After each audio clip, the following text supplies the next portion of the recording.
হুমায়ুন কবির যে কথাগুলো বললেন আসলে আয়না ধরিয়ে দিলেন, একদম সীসা সামনে ধরিয়ে তিনি আপনার বা আপনি যাদের জন্য রাজনীতি করেন হিন্দুদের ব্যাকড্রপগুলো বলে দিলেন। ঠিক বলেছেন না ভুল বলেছেন? না, আমি মনে করি হুমায়ুন কবির সঠিক কথা বলেছেন। এটাও ব্রেকিং নিউজ। বিজেপি নেতা বলছেন তৃণমূল নেতা যা বলেছে, মুসলিম নেতা, সংখ্যালঘু নেতা যা বলেছে সেটা হিন্দু নেতা বলছে সঠিক কথা। কেন? ঠিক কথা বলেছে।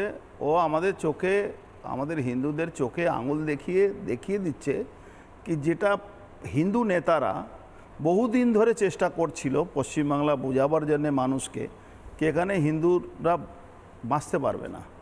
2026-এ যদি হিন্দুরা বেরিয়ে ভোট না দেয় তাহলে কিন্তু 2026-এ পরে মমতা ব্যানার্জি ভোট করতে দেবে না। আজকে হুমায়ুন কবিরকে আমি ধন্যবাদ জানাবো কি ও হিন্দুদের চোখে আঙুল দেখিয়ে দিচ্ছে।